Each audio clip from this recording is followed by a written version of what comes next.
Welcome to Loome Theological Booksellers video podcast.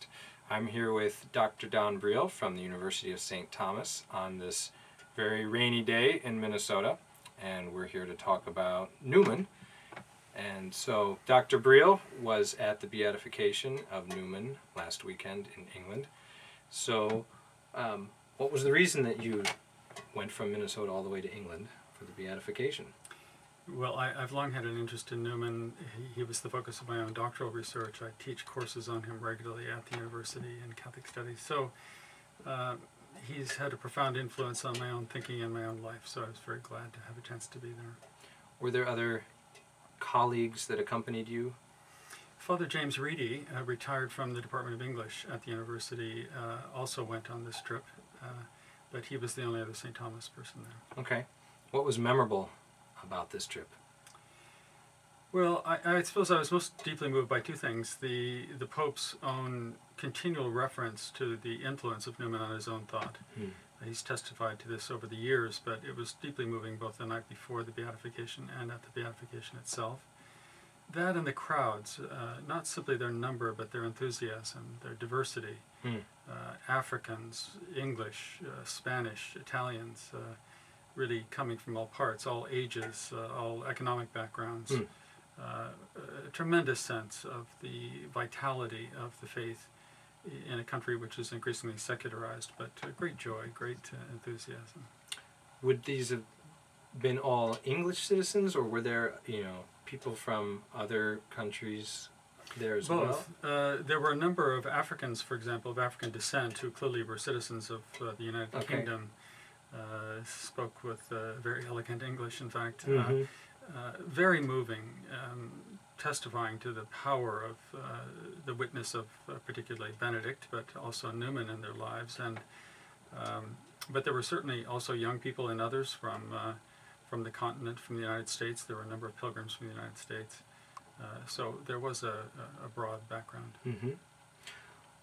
Why did Pope Benedict decide to beatify Newman in England, which is obviously a very unique thing these days with the Church? Well, I think the prior question is why beatify him at all, because it's a break with his own process here. John Paul, of course, would preside over beatifications. That was an exceptional break from tradition. Normally the Pope would not do so. The fact that the Holy Father chose himself personally to beatify Newman is very interesting. More than that, of course, he spoke candidly and informally during the course of the visit about his conviction that Newman would soon be canonized and would be made a doctor of the Church. So clearly he sees Newman as a very important figure. It's long been said that Newman was the father of the Second Vatican Council. That's a bit misleading, but in some sense he appealed to Newman's witness about the way in which one could exercise a fundamental relation to an increasingly secular culture. How would you negotiate the terms of a dogmatic religion in the face of the diversity and secularism of modern culture? And I think that's the great witness that drew him to England to do it. Actually, the oratory had preferred that the beatification take place in Rome, simply because there were not good venues in England for this. But I think the Pope saw the symbolic power. His appeal to Thomas More, his appeal to Newman in the course of this visit, translating the Church's relation to English culture, I think was very important. Do you remember who first introduced you to Newman? Yeah, I think it was actually a high school religion teacher. My recollection, though, the first time that I read Newman was as an undergraduate at Notre Dame. And it must have been the Apologia Pro Vita Sua. Okay. If you had to explain to a group of students to take one of your classes on Newman, what would you say is his significance for the Church today, why they should take a course to learn about him? Well, I mentioned the Pope's reference to Newman as the likely doctor of the Church. I think, doctors of the Church are named because in some ways the work they do defines the particular character of the response of the Church to an age. I think Newman translates modernity in such an important way. and his work on the development of doctrine, how truths can change and remain the same. Benedict has consistently referred to him as the theologian of conscience. Mm-hmm. His work on conscience and authority as complementary, not antagonistic principles.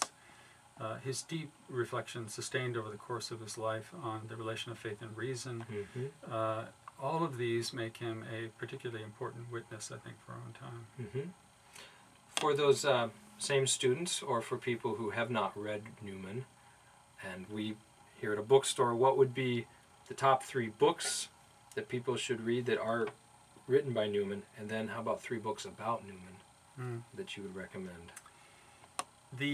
I would say the most important books of Newman are The Idea of a University, which contains not only the discourses on university education. Newman was the founding rector and president of the Catholic University of Ireland, and they continue to be a classic reflection on the nature of university education.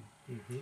The essay on development of Christian doctrine is his most important theological work, again engaging the relationship between history and dogma. I would say the third most significant work is the Apologia Pro Vita Sua. It's one of the 2 great religious or Christian autobiographies, I would say, with Augustine. Mm-hmm. The 3 most important books about Newman would certainly be Father Ian Carr's biography, which is now in a new edition. Let's see. The second might be Jan Walgrave's book on Newman and development, I would say, an introduction to the psychology of Newman's theological principles. Third, I don't know what I might say about that. These 2 in some way stand alone. For a shorter introduction, there is a useful overview of Newman's life recently done by Avery Cardinal Dulles, and I might say that would be a third. Okay. It's also, we as booksellers who see all kinds of books think it's very important to be able to identify the bad books, the books that it's not worth your time to read. Are there any books on Newman that you might say should be avoided or passed over? Any number of them, unfortunately, and more of them are appearing all the time, including a very recent book by John Cornwell, well known for other attacks on Catholicism, who suggests that Newman's canonization process is simply being used by the Church to falsify the nature of his own life. It's an appallingly bad book. There was an earlier book by Frank Turner at Yale, again with a rather strange psychological interpretation of Newman. A book in the 30s called Oxford Apostles was also by Faber. Yes. Was also a peculiarly strange psychological interpretation of Newman. So certainly from time to time there are attempts to undermine both the credibility of Newman's life and his thought for various purposes and agenda. Lastly, is there anything about Newman that I didn't ask about or that you'd like to say? Well, I'd say finally, I suppose, one of the things that I think makes Newman so important in our own time, I mean, when he received the Biliato on being named cardinal, he gave a very famous speech in which he said he devoted his whole life confronting liberalism, that undermining of dogmatic religion, which for Newman was such an essential question. But for Newman, of course, too, we ourselves as human persons, this theological anthropology in his own vision, are defined by a fundamental relationship to God. He says at the age of 5 there were for him 2 and 2 only luminously self-evident beings, God and himself. And his cardinalational motto, Cor loquitur, heart speaks to heart. At the heart of our being is a relationship, not an autonomous identity. It's a relationship with God, which is then carried over into all the works and acts of our being. And I think the loss of that awareness explains John Paul's assertion that the 20th century will be remembered as a time of fear. The loss of that profound sense of our engagement with the truth and with God, which gives a certain freedom, is, I think, very much in danger by first what was in his time a liberal culture and now increasingly a technological one. Mm-hmm. Well, thank you very much for your time, Dr. Briel. Good to be with you. It's thank you for sharing your thoughts that other people can hear about him.